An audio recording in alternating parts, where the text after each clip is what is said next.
Former San Diego Chargers linebacker Junior Seau died in an apparent suicide. Police say his girlfriend found him dying of a gunshot wound to his chest at his Southern California home. A gun was nearby.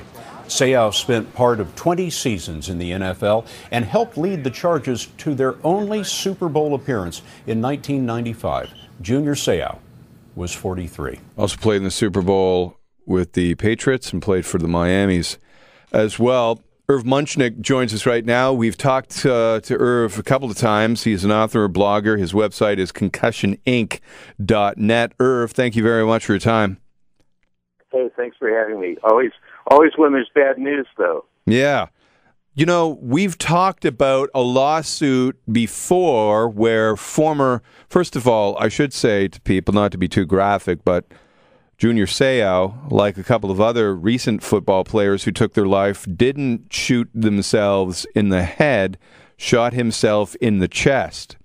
There is an alleged other attempt that he took on his life where some people claimed that he intentionally drove off a cliff, and he denies that, but that might be one thing that you do if you end up living after an attempt on your own life. This attempt was successful, but shooting yourself in the chest means that your brain can be donated to science, as a couple of past NFL players have. Do you think that means anything? I mean, how many people, when they take their own life with a gun, shoot themselves in the chest? Yeah, it probably means something. I mean, the short answer is who the heck knows about Junior Seau right now, but the race is on by the two major groups of brain researchers to get to the family and get permission to study the postmortem brain tissue and see if he had chronic traumatic encephalopathy. But there's so many of these things at this point that we're all getting concussion fatigue.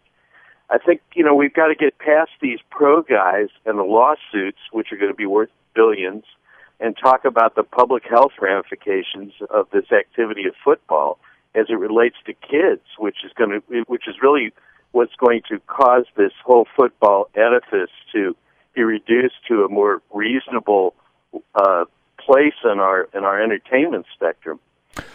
I'd agree with that, but as we see up here in Canada, especially with hockey in the NHL, we all kind of look to and kind of go as a default setting with whatever Don Cherry says, and sometimes the major leagues have to lead in order for the smaller leagues and the Pee-wee leagues to follow. So if that's the case in the NFL, you have compelling evidence that the NFL actually might even be kind of pushing down information and not letting some credible information out, and they know concussions are a serious problem.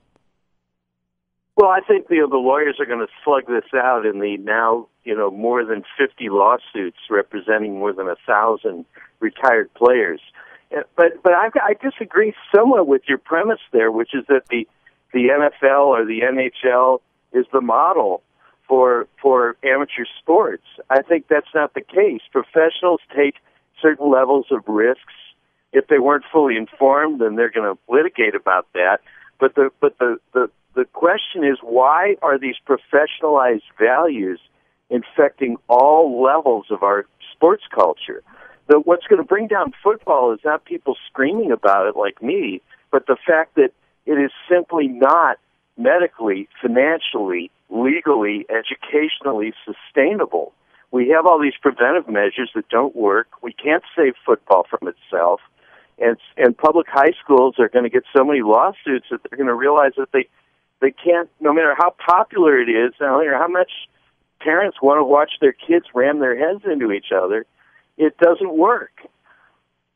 Junior Seau passed away yesterday, took his own life. It's alleged that concussions were involved. He was 43 years of age. Irv Muchnick is, sorry about that, Irv. Irv Muchnick is an author and a blogger, and his website is concussioninc.net. If we can talk about the NFL for a second, and I understand your point, but if we can focus on the NFL, many people might say, well, you smoke, you know it's bad for you. Why would you sue the manufacturer? Is there a legitimate comparison there to the NFL and their knowledge of concussions? And if I know that football or hockey is a dangerous sport, and I made a living off of it, why should I be able to come back later and say, hey, I know you paid me, tens of millions of dollars, but now I want more money because apparently I didn't know that, smashing into other people was dangerous. Yeah, well, that's certainly the argument that's going to be made by the NFL's, best lawyers that money can buy.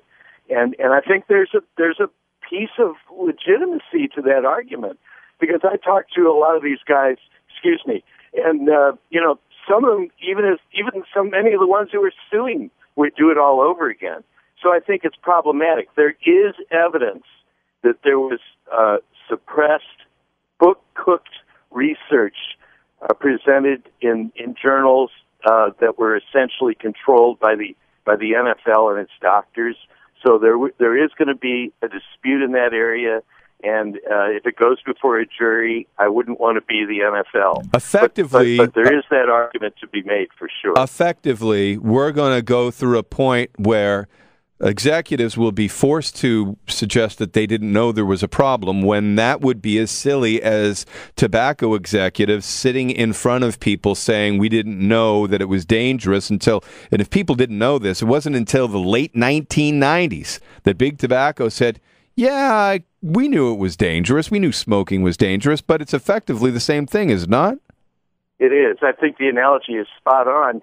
And the other piece of the analogy, if you'll forgive me going back to my hobby horse here, is that what's happening is that the NFL and all of the cottage industries of Concussion Inc., the space-age helmet manufacturers, the concussion management software people, what they're doing is they're trying to sell to the public filtered cigarettes.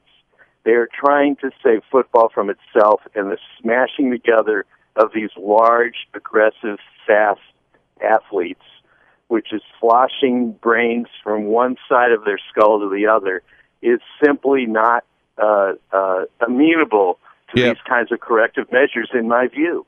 Nobody's going to pay billions of dollars in television deals for flag football, though. Nothing will ever happen.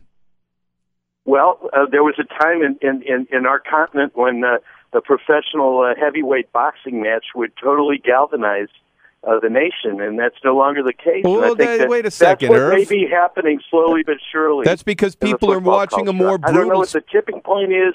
I don't know how long the process is going to take, but this is not sustainable. People don't watch boxing, yes, but that's because they've moved on to something more brutal, which is MMA. Okay. Well, that may be the case, but certainly our bread and circus' gladiatorial culture has a day of reckoning ahead of us. Okay. I don't know what that day is. Irv, thank you very much for your time. I appreciate it. Thanks for having me. All right. Author, blogger, and his website is concussioninc.net. Irv Muchnick. Not what I said earlier.